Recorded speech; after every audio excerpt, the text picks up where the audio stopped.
Olá, amigos do canal Redemptoris Mater. Sejam muito bem-vindos. Se é a sua primeira vez aqui, sinta-se acolhido com um caloroso abraço. Ficamos muito contentes em recebermos todos vocês.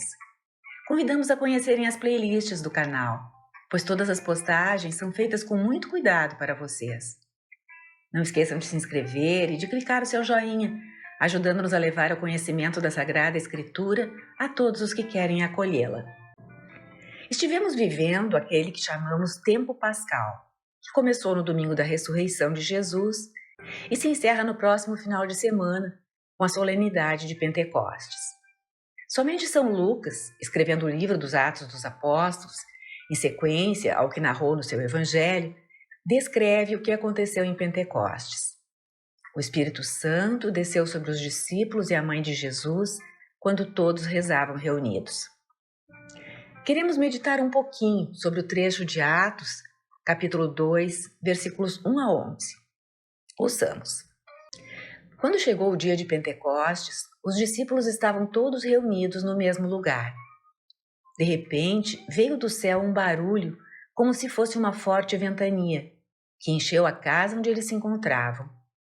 Então apareceram línguas como de fogo, que se repartiram e pousaram sobre cada um deles.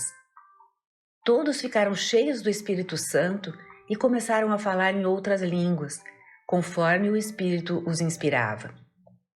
Moravam em Jerusalém judeus devotos de todas as nações do mundo. Quando ouviram o barulho, juntou-se a multidão e todos ficaram confusos, pois cada um ouvia os discípulos falarem em sua própria língua. Cheios de espanto e de admiração, diziam: esses homens que estão falando não são todos galileus? Como é que nós os escutamos na nossa própria língua? Nós que somos partos, medos e elamitas, habitantes da Mesopotâmia, da Judéia e da Capadócia, do Ponto e da Ásia, da Frígia e da Panfilha, do Egito e da parte da Líbia próxima de Cirene, também romanos que aqui residem, judeus e prosélitos, cretenses e árabes, todos nós os escutamos anunciarem as maravilhas de Deus na nossa própria língua. Lucas começa a sua passagem dizendo que se tratava da chegada do dia de Pentecostes. Por que ele se referiu a esse dia como sendo o dia de Pentecostes? Hoje conhecemos a solenidade de Pentecostes como uma das festas do ano litúrgico. Porém, naquele tempo, Pentecostes era, antes de uma festa da igreja, um feriado judaico. Em grego, a palavra significa quinquagésimo. Era a celebração do 50º dia após a Páscoa. Era a festa da colheita, quando o povo oferecia as primícias da colheita da primavera a Deus em ação de graças. Nessa ocasião, os judeus peregrinavam a Jerusalém, vindo inclusive de fora do país. Era a lei do Antigo Testamento, como conta o livro do Deuteronômio 16. Tanto na Páscoa, como 50 dias depois, todo homem adulto devia ir a Jerusalém para essas celebrações. A palavra hebraica para Pentecostes significa Festa das Semanas. 7 semanas após a Páscoa, no 50º dia. Era uma festa memorial, de recordação. Na tradição judaica, a Páscoa celebrava a libertação de Israel do Egito. E Pentecostes celebrava a chegada dos israelitas ao Monte Sinai, no deserto, quando Moisés recebeu a Torá, os 10 mandamentos, como conta o livro do Êxodo, nos capítulos 19 e 20. Com esse panorama fixado, ouvimos que houve uma forte ventania e o Espírito Santo desceu sobre os apóstolos em línguas como de fogo. No livro do Êxodo, capítulo 19, verso 18, o autor sagrado descreve Deus descendo sobre o Monte Sinai da seguinte forma: o Monte Sinai estava envolto em fumaça, porque o Senhor descera sobre ele em fogo, e a fumaça dele subiu como a fumaça de um forno, e toda a montanha tremeu fortemente. Provavelmente, quando Lucas escreveu sobre o Pentecostes do Novo Testamento, tinha essa imagem em mente. Lá, o Senhor desceu do céu sobre Israel em fogo para dar-lhe a antiga lei. Agora, No Novo Testamento, em Pentecostes, o Espírito Santo desce sobre os apóstolos em línguas como de fogo, não para dar-lhes a velha lei escrita em tábuas de pedra, mas a nova lei, inscrita nos corações. Coloca sua lei dentro deles por meio da habitação do Espírito Santo. O Pentecostes é como um novo Monte Sinai, mas a palavra também mostra que o Espírito Santo é divino, porque no Antigo Testamento era Javé, o Senhor, aquele que desceu sobre o Monte Sinai em fogo. O Espírito que desce sobre os apóstolos em fogo é Deus.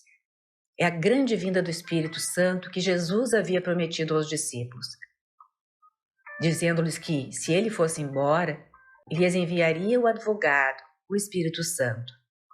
O Espírito Santo veio habitar com eles e fazer neles a sua morada de modo novo e radical naquele momento. Mas o que são esse dom e esse milagre das línguas que Lucas descreve? O Espírito Santo desceu sobre os apóstolos e os capacitou a falar sobre as maravilhas de Deus, tudo que Deus fez e realizou, e capacitou o público a entendê-los em sua própria língua. Qual é o significado disso? Conhecemos esta passagem como um momento em que o Evangelho começou a ser levado aos confins da terra. A boa nova da nova aliança não é apenas para um povo, para Israel, mas para todas as nações. De uma perspectiva judaica, há ainda algo diferente acontecendo. Os judeus conheciam uma outra história famosa que envolvia várias línguas, a história da Torre de Babel. No livro do Gênesis, capítulo 11, lemos que o povo se uniu e resolveu fazer um nome para si, construindo uma torre cujo topo alcançasse os céus. Isso foi uma espécie de expressão do seu orgulho e do seu desejo não de glorificar a Deus, mas de glorificar a si mesmos. E o que acontece é que em Gênesis 11, verso 7, Deus diz o seguinte: Vinde, desçamos e confundamos ali a sua língua, para que não entenda um a língua do outro. Assim o Senhor os espalhou dali por toda a terra, e eles pararam de construir a cidade. Assim, o Pentecostes dos apóstolos, que eram todos cristãos judeus e conheciam bem as Escrituras, é a reversão da Torre de Babel, é a anulação do pecado de Babel. Assim como os seres humanos, em seu orgulho, buscaram unir a humanidade e unir o mundo por meio do seu próprio poder, Deus agora vai mostrar a eles, depois da divisão de Babel, que a única maneira de o mundo ser verdadeiramente unido não é por meio de esforço e orgulho humano, poder político, mas pelo poder do Espírito Santo e por meio da Igreja. A terceira pessoa da Trindade, agora, veio habitar na Igreja. Como ensina Paulo aos Coríntios, Deus derrama pelo Espírito Santo os seus dons para o bem comum, para a edificação do corpo de Cristo. Os apóstolos recebem esse dom de línguas para poderem falar e serem entendidos em outras línguas, para formar o corpo de Cristo. Assim como o corpo é um e tem muitos membros, e todos os membros do corpo, embora muitos, formam um só corpo, assim também é com Cristo, ensinava Paulo. O Catecismo da Igreja explica que, no derramamento do Espírito Santo em Pentecostes, a Páscoa de Cristo é cumprida. A paixão e a morte que Jesus sofreu durante a festa da Páscoa não pararam ali. Esse não foi o fim da história. Jesus ressuscitou, ascendeu aos céus, levando a humanidade ao seio da Trindade, no reino de Deus, e veio agora doar o Espírito Santo. Esse é o clímax da história da salvação. Todos vivemos desde então o tempo do Espírito Santo. A terceira pessoa da Santíssima Trindade vem ao mundo de uma nova maneira, para habitar na Igreja, nos apóstolos e iniciar sua missão no mundo, levando a todo ele a redenção que Cristo conquistou na cruz. Todos somos batizados em um só Espírito, judeus ou gregos, escravos ou livres. A todos é dado beber de um só Espírito. O Espírito é representado como fogo que queima o coração e plenifica da alegria de Deus. Alguns céticos, no entanto, que ouviram os apóstolos, até pensavam que estavam embriagados, quando os viram falando em suas línguas. Todavia, eles não estavam bêbados, estavam cheios do Espírito.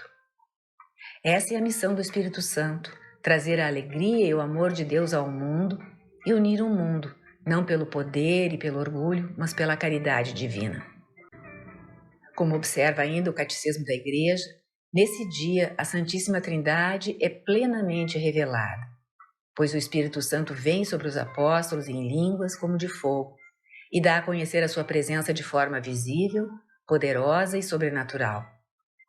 Então, em certo sentido, o Pentecostes é também uma festa trinitária. É uma solenidade que faz a nós o convite de sairmos e compartilharmos o Evangelho todos os dias, em nosso tempo, em nosso mundo, pois também nos foi derramado o Espírito Santo. O Senhor esteja convosco, Ele está no meio de nós. Peço para você, a sua vida, sua família, dando muitas alegrias vindas do céu, que se manifestem também na sua vida, na vida terrena.